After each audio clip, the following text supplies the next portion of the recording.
وكل ضلالة في النار. أعوذ بالله من الشيطان الرجيم. بسم الله الرحمن الرحيم. رجال لا تلهيهم تجارة ولا بيع عن ذكر الله.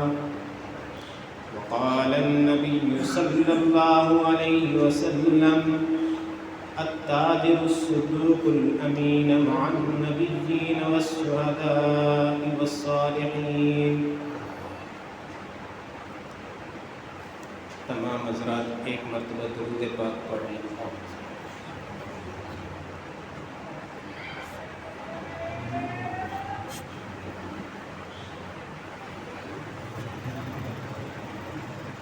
میرے عزیز سامعین، آج 5واں خطبہ ہے سیرت النبی پر. میں نے آپ کے سامنے پچھلے جمعے میں حضور علیہ السلام کی جو جوانی کی زندگی ہے اس کا کچھ حصہ عرض کیا تھا. آپ علیہ السلام کی زندگی کا ایک بہت بڑا حصہ تجارت پر مشتمل ہے، جسے آپ علیہ السلام کی کاروباری زندگی کہہ سکتے ہیں. پیغمبر علیہ السلام کی جب 12 سال عمر ہوئی تو اس وقت جناب ابو طالب نے حضور علیہ السلام کو ساتھ لے کر شام کی طرف پہلا تجارتی سفر کیا. اس 12 سال کی عمر سے حضور علیہ السلام کی کاروباری زندگی، تجارتی زندگی کا آغاز ہوا. آپ علیہ السلام کے کاروبار کی وجہ سے اور آپ علیہ السلام کی کاروباری زندگی کی وجہ سے، امانت و دیانت کی وجہ سے لوگوں میں مشہور ہو گیا کہ آپ صادق اور امین ہیں. تو یہ بات حضرت خدیجہ رضی اللہ تعالی عنہ تک پہنچی. ان کے پاس کوئی ایسا بندہ نہیں تھا کہ جس کو مال دیں اور وہ مال ان کا جا کر بیچے اور منافع ہو.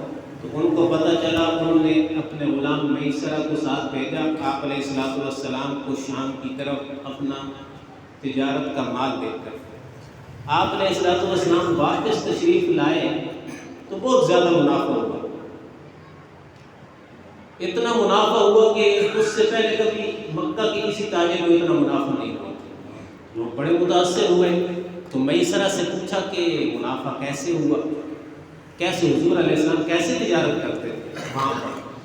تو فرمایا کہ غلام نے کہ آپ علیہ السلام کی تجارت کا یہ طریقہ تھا کہ جو گاہک آتا آپ علیہ السلام پہلے اسے بتاتے کہ اس چیز میں یہ خرابی ہے، یہ فالٹ ہے، اور یہ چیز اتنے کی ہے، اگر تجھے سمجھ آتی ہے تو لے لے. اور یہ فرماتے گاہک سے سب سے پہلے کہ میں سچائی پر تجارت کروں گا، دھوکہ دہی پر تجارت نہیں کروں گا. اس پر حضرت خدیجہ رضی اللہ تعالیٰ عنہ بڑی متاثر ہوئی. آپ علیہ السلام کو نکاح کا پیغام بھیجا کہ نکاح کر لیجیے. آج نوجوان کہتے ہیں شادی نہیں ہوتی، نکاح نہیں ہو رہا، رشتے نہیں مل رہے. دیکھو حضور کی سیرت پڑھو، سچائی، تاجر بن جاؤ، سچائی کے ساتھ کاروبار کرو، رشتوں کی لائنیں لگ جائیں. حضور علیہ السلام کو رشتہ کیسے ملا؟ تجارت میں سچائی کی وجہ سے. آج کہتے ہیں رشتہ نہیں ملتا.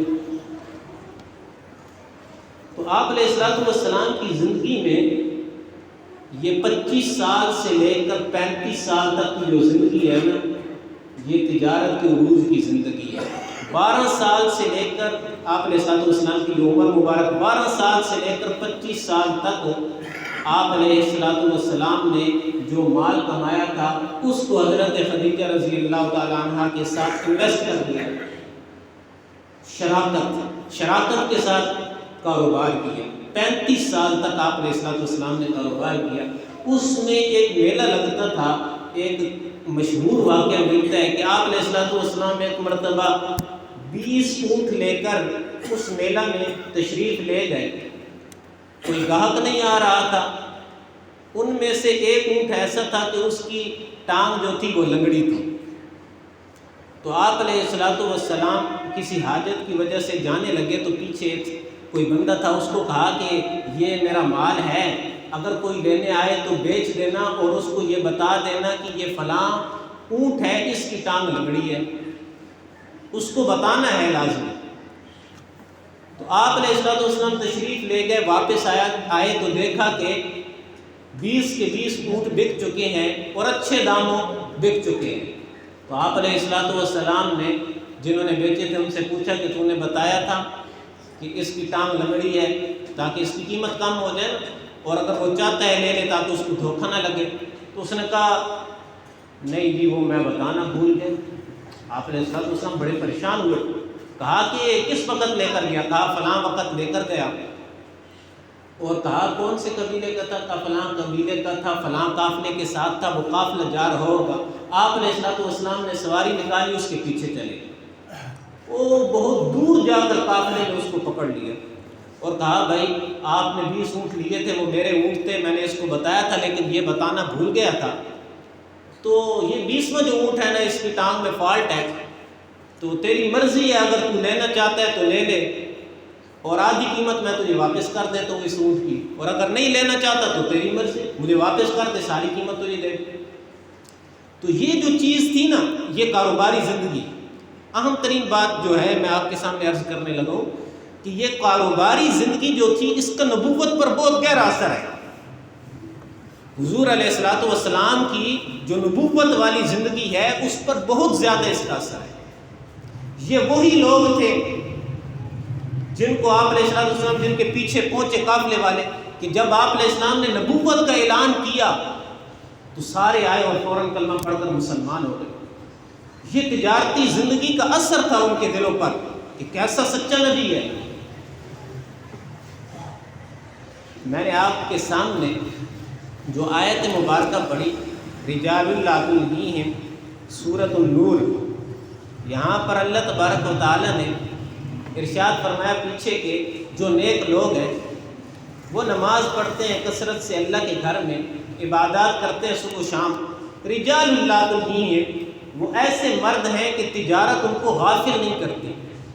اب یہاں پر جو نقطہ سمجھ آتا ہے وہ نقطہ یہ ہے کہ یہاں پر اللہ تعالیٰ فرما رہے ہیں وہ ایسے لوگ ہیں کہ جو تجارت ہے وہ ان کو غافل نہیں کرتی، تجارت اور بے شرا ان کو غافل نہیں کرتی۔ اس کا مطلب یہ ہے کہ وہ تجارت کرتے ہیں، اس کا مطلب یہ ہے کہ وہ تجارت کرتے ہیں اور صبح شام کرتے ہیں۔ بعض لوگ کہتے ہیں جی ایک آدمی تھے وہ میں نے کاروبار شروع کیا خوشبو کا، تو مجھے کہنے لگے آپ ہر وقت ہر مسجد کے سامنے لگا لیتے اسٹال، یہ تو ہم تو آخرت کی تیاری کرنے کے لیے آئے ہیں، صرف 2-3 گھنٹے کام کرنا چاہیے، باقی عبادات میں وقت گزارنا چاہیے۔ میں نے کہا یہ جو آپ کاروبار کر رہے ہیں اگر شریعت کے مطابق کرتے ہیں تو یہ ساری کی ساری عبادت ہے۔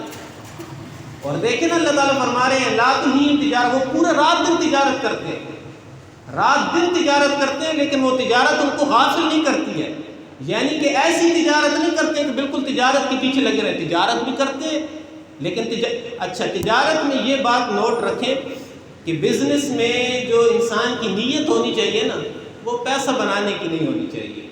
اگر اس نیت سے کر رہے تو پھر اس میں شک و شبہ آ سکتا ہے۔ صرف اس نیت سے علماء نے لکھا ہے کہ تجارت صرف اس نیت سے کرے کہ میں کسی کے سامنے ہاتھ نہ اٹھاؤں، سوال نہ کر سکوں، محتاج نہ ہوں، میں صرف اس نیت سے تجارت کرنی چاہیے۔ اس کے افضلیت کے بارے میں یعنی کہ فضیلت کے بارے میں، کاروبار کی فضیلت کے بارے میں ایک حدیث مجھے ملی، حضرت عبداللہ ابن مسعود، مشکوٰۃ شریف کی روایت ہے۔ مشکوٰۃ شریف بہت بہترین کتاب ہے، اگر آپ پڑھنا چاہیں اردو ترجمے موجود ہیں، پڑھیں، کمال کتاب ہے۔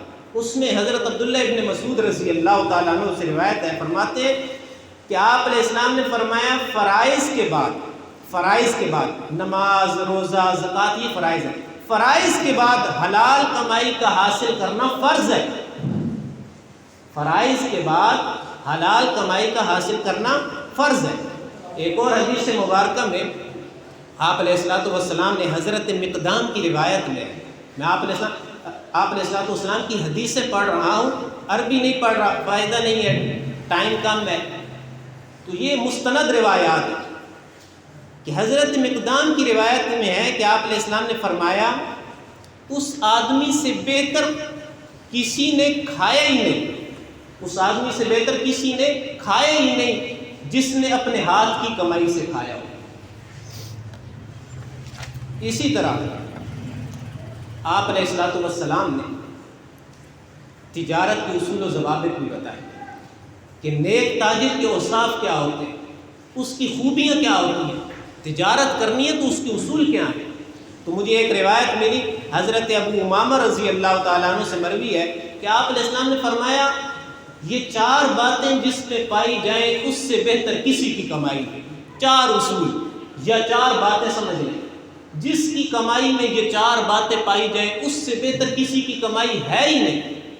ان میں سب سے پہلی بات کہ خریدے تو برائی بیان نہیں کرے، جب لے رہا ہے، دیکھیں بزنس جو ہے نا، یہ جو انگلش میں بزنس جو ہم کہتے ہیں نا، اس کا مفہوم بہت زیادہ وسیع ہے۔ بزنس، اب کسی نے ٹیکسی لی ہے، وہ ٹیکسی کرائے پر چلا دیتے ہیں، ہم کہتے ہیں بزنس، لیکن اسلام میں اس کو بزنس نہیں کہتے، اسلام میں اس کو تجارت نہیں کہتے۔ بزنس تو کہہ سکتے ہیں، تجارت جو مطلب کہ اسلام نے جو ایک تجارت کا مفہوم بیان کیا اس میں یہ نہیں۔ الا ان تکون تجارت، قرآن کہتا ہے الا ان تکون تجارت، پیسہ کمانے کے لیے صرف تجارت ہے۔ وہ تجارت کس طرح کہ آپ جو چیز خرید رہے ہیں وہ اس نیت سے خرید رہے ہیں کہ میں نے آگے بیچنی ہے۔ مثال کے طور پر میرے گھر میں ٹیبل پڑا ہے، میں باہر جا کر بیچ دوں، اس کو تجارت نہیں کہتے۔ اگر میں گاڑیاں چلا دوں، ٹرانسپورٹ کرائے پر چلا دوں، ٹیکسیاں چلا دوں، یہ تجارت نہیں ہے، اسلام میں اس کو تجارت نہیں کہتے۔ ہاں بزنس کے مفہوم میں آ سکتا ہے، میں نے عرض کیا بزنس کا مفہوم وسیع ہے، لیکن اسلام میں جو تجارت کی ڈیفینیشن ہے اس میں یہ بات نہیں آ سکتی۔ آپ علیہ السلام نے فرمایا کہ تاجر کے یہ 4 اوصاف جس میں ہو اس کی کمائی سب سے بہتر ہے۔ سب سے پہلا وصف اور سب سے پہلی خوبی کہ خریدے تو برائی بیان نہ کرے۔ ہوتا کیا ہے، ہم کوئی چیز خریدتے ہیں، مثال کے طور پر میں نے کوئی درجن کوئی چیز خریدنی ہے، تو جو میں جس سے خرید رہا ہوں اس کو کہتا ہوں یار یہ تو اچھی نہیں ہے، اتنے کی دے دے، یہ برائی۔ خریدتے وقت برائی بیان نہ کرے بالکل۔ اور دوسری چیز کہ فروخت کرے تو تعریف نہ کرے۔ خرید لیے نا، پھر جب بیچتے وقت یہ بہت کمال ہے، اس سے بہتر پورے بازار میں آپ کو چیز ملے گی نہیں، کتنے میں ملے گی، یہ تعریف ہے، تعریف نہ کرے۔ 2 چیزیں ہو گئی۔ اور تیسری آپ علیہ السلام نے فرمایا کہ اگر اس میں کوئی خرابی ہے، اس کے وصف میں کمی ہے تو وہ چھپائے نہیں، بتائے بھائی، اس کے سامنے بتائے یہ اس میں خرابی ہے نہیں، اگر آپ لینا چاہتے ہیں، اگر نہیں بتائے گا تو یہ گنہگار ہو جائے گا اور اس کی کمائی میں شبہ آ جائے گا۔ اور چوتھی بات جو آپ علیہ السلام نے فرمائی کہ یہ 4 وصف جس میں ہوں گے اس کی کمائی سب سے بہتر ہے، اس میں چوتھی بات آپ علیہ السلام نے یہ ارشاد فرمائی کہ جب وہ بیچنے لگے تو قسم نہ کھائے۔ یہ ہمارے معاشرے میں بہت زیادہ عام ہے، ہر دکاندار، ہر تاجر قسم کھاتا ہے، قسم لے لیں گی، اللہ کی قسم بہترین چیز ہے، بہترین چیز ہے۔ آج ہم اس بنیاد پر تجارت میں ناکام ہیں۔ یہ 4 چیزیں آپ علیہ السلام نے حدیث مبارکہ میں ارشاد فرمائی کہ اس کی کمائی سب سے بہتر ہے۔ پھر ایک حدیث مبارکہ میں آپ علیہ السلام نے اس بارے میں بھی ارشاد فرمایا کہ تجارت تو کرنی ہے، بہت سی چیزوں کی تجارت ہو سکتی ہے، لیکن سب سے بہتر تجارت کون سی ہے؟ حضرت ابن عمر رضی اللہ تعالیٰ عنہ سے مروی ہے، آپ علیہ السلام نے فرمایا اگر اہل جنت کو، جنت میں جو لوگ ہیں ان کو تجارت کا موقع ملے نا، تجارت کا موقع ملے اہل جنت کو، تو وہ 2 چیزوں کی تجارت کریں گے، یا تو وہ کپڑے کی تجارت کریں گے یا خوشبو کی تجارت کریں گے۔ یعنی آپ علیہ السلام کو بھی یہ 2 تجارتیں بہت زیادہ پسند ہیں۔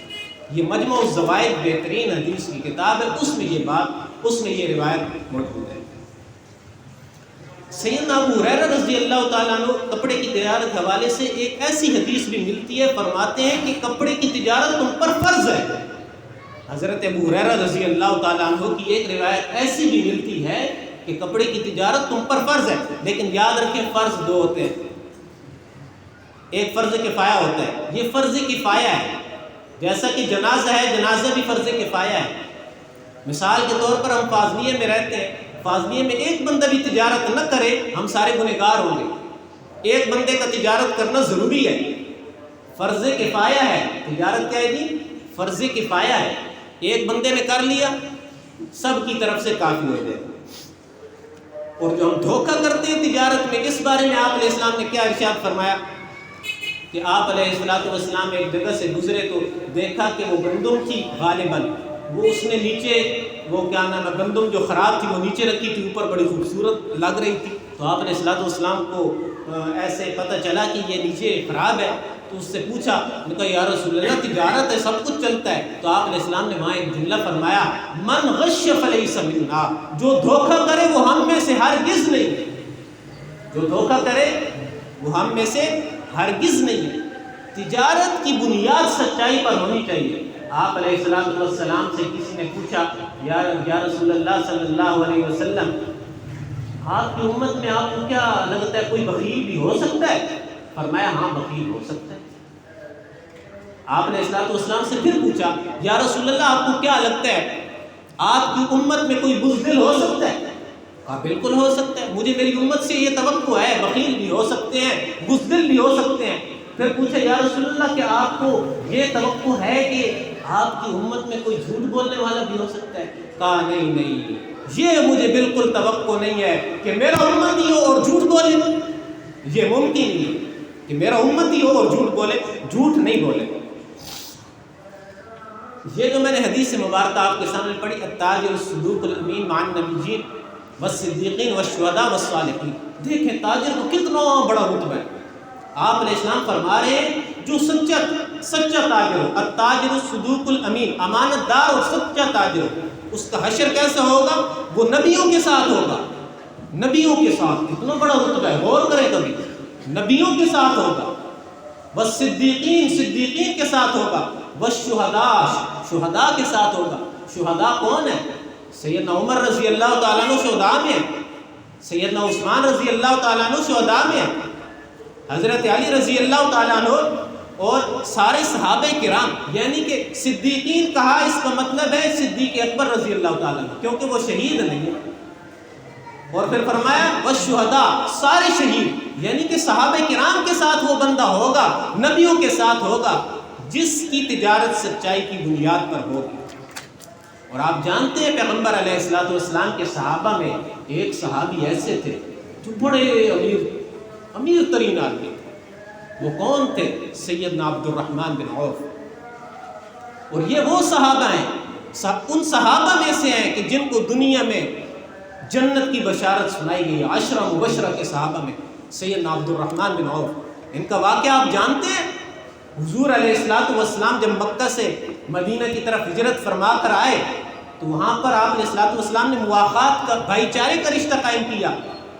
یہ مدینہ کا رہنے والا ہے، اس کو کہا مکہ کا یہ، اس کا تو بھائی بن جا، آدھی وراثت دے دے اس کو، آدھا مال دے دے سب کو۔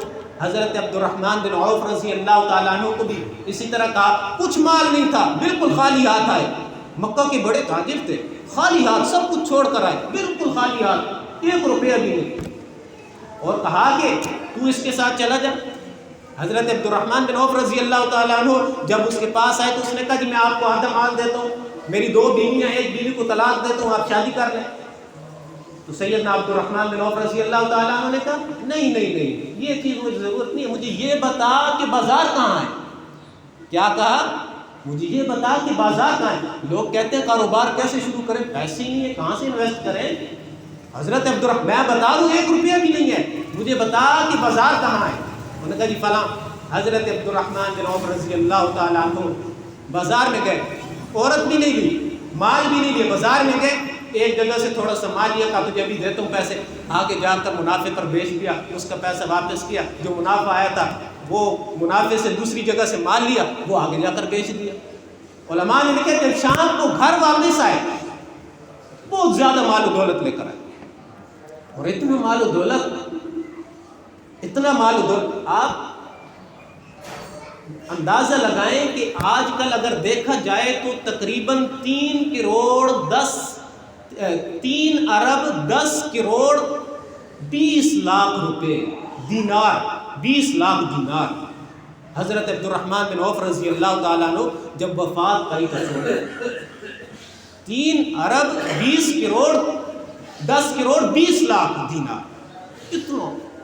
اور وہ کوئی پیسوں والا مال نہیں تھا جو ہمیں آج بے وقوف بنا دیا گیا، پیسے کے پیچھے آج کل تو پیسہ بھی ختم ہو گیا، وہ کیا کہتے ہیں کریڈٹ کارڈ، بے وقوف ہمیں بنا دی۔ وہ مال سونے کی دینار، سونا۔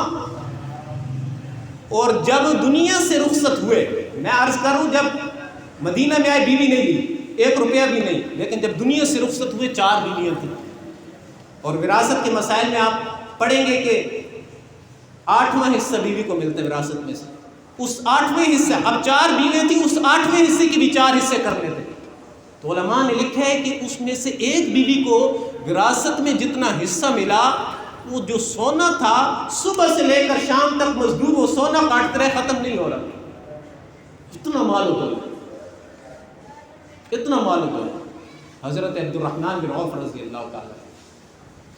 اور بعض روایات میں ہے کہ ایک بیوی کے حصے میں 80,000 دینار آئے، ایک بیوی کے حصے میں، اتنے مالدار شخص ہیں۔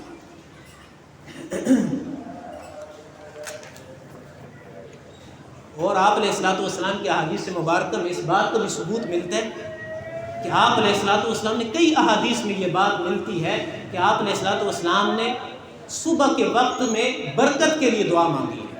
یہ عمران بن حسین رضی اللہ تعالیٰ عنہ سے مجمع الزوائد، یہ بھی حدیث کی کتاب ہے، اسی میں روایت ہے کہ آپ علیہ السلام جب لشکر کو بھیجتے تو دن کے شروع حصہ میں بھیجتے اور فرمایا اے اللہ میری امت کو دن کے شروع حصہ میں برکت عطا فرما۔ آج ہم 9-10 بجے دکان کھولتے ہیں، کہتے ہیں تجارت میں برکت نہیں۔ آپ علیہ السلام کیا فرما رہے ہیں؟ آپ کو آپ علیہ السلام کی دعا میں کوئی شک ہو سکتا ہے؟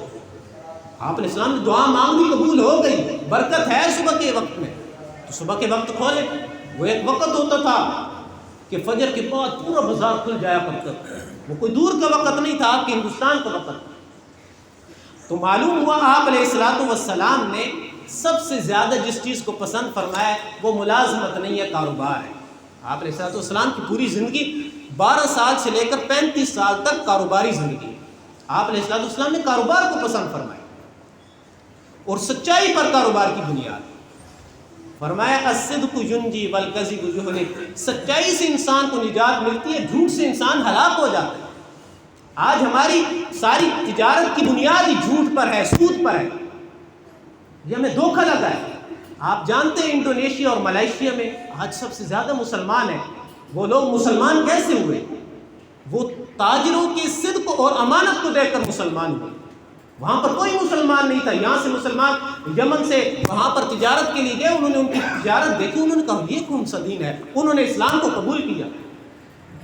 آج انگریز یہ سازش کر کے گیا، ہمیں اس چنگل میں پھنسا کر گیا کہ ملازمت بہترین ہے، کاروبار کوئی چیز نہیں ہے۔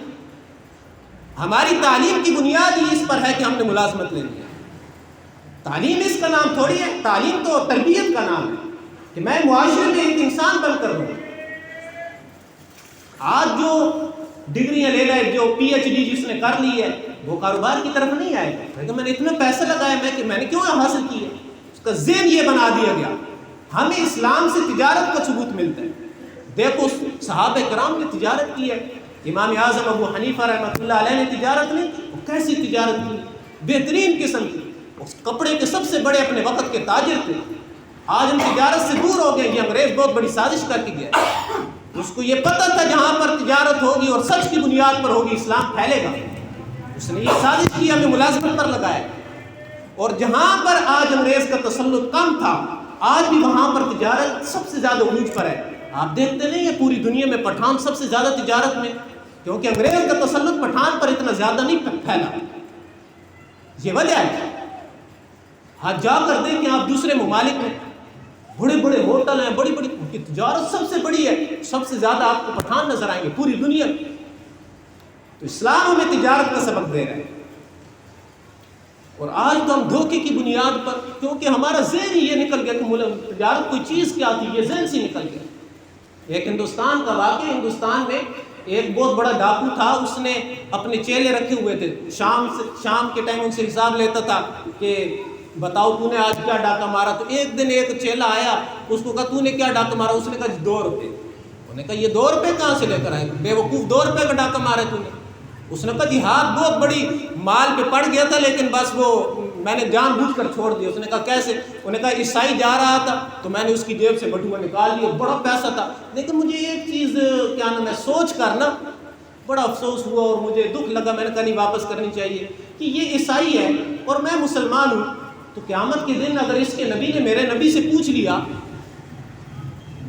آپ تو سب سے آخر الانبیاء ہیں، آپ اتنے بڑے نبی ہیں، آپ کی امتی نے میرے امتی کے ساتھ کیا کیا؟ کہا مجھے اس چیز کا خوف آ گیا، میں نے اس کو پیسے واپس کر دیے. اس وقت کے ڈاکو بھی ایسے تھے، اس وقت کے ڈاکو بھی ایسے تھے. آج ہر مسلمان جہاں پر ایک بندہ مجھے کہنے لگا جی میں صبح قرآن مجید کی تلاوت کر رہا تھا تو میرے پاس وہ ایک بندہ آیا اور کہنے لگا جی آپ سے میں بڑا متاثر ہوں، آپ قرآن مجید کی تلاوت کر رہے ہیں، آپ سی چیز لے کر جاؤں گا. تو کہنے لگا میں نے 16 روپے کی چیز اس کو 48 روپے کی دی. کمال ہے، عجیب. وہ آپ کے پاس کس بنیاد پر آیا اور تو اسے لوٹ رہا ہے؟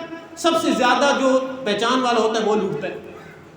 یہ ہماری تجارت، اسلام نے تجارت کے اصول کیا بتلائے؟ جنید جمشید مرحوم کہا کرتے تھے جب میں نے کاروبار شروع کیا، ہم 2 بندے تھے، تو میں مفتی تقی عثمانی صاحب دامت برکاتہم کے پاس گیا، کہا کہ حضرت یہ آپ بتلائیے کہ میں تجارت شروع کرنے لگوں کیا کروں؟ تو فرمانے لگے حضرت نے مجھے کہا 3 چیزیں بس نوٹ کرو. سب سے پہلے یہ کہ جس بھی تجارت کو کر، جس بھی مال میں تم نے تجارت کرنی ہو، جس چیز میں تجارت کرنی ہو، اس کی انتہا کو دیکھو کہ اس کا نتیجہ کیا ہوگا. وہ لکھ لو اپنے پاس، وہ لکھ لو اپنے پاس. اور دوسرا یہ کہ اس بات کا عزم کرو کہ کبھی دھوکہ نہیں دینا. اور تیسرا یہ کہ میری تجارت سے مسلمان کو فائدہ ہونا چاہیے. تو فرمایا کہ مفتی صاحب نے فرمایا کہ اگر یہ 3 کام تم نے کیے، تم 2 بندوں نے، تیسرا پارٹنر تمہارا اللہ تعالیٰ ہو جائے. اور اگر یہ کام نہ کیے تو پھر نہیں. کہا کہ اس کا میں نے زندگی میں کئی بار مشاہدہ کیا کہ اللہ تعالیٰ نے کیسی ہماری مدد کی. تو یہ میں نے آپ کے سامنے آج تجارت کے حوالے سے، اسلامی تجارت کے حوالے سے، کاروبار کے حوالے سے کیا اصول ہونے چاہیے ذکر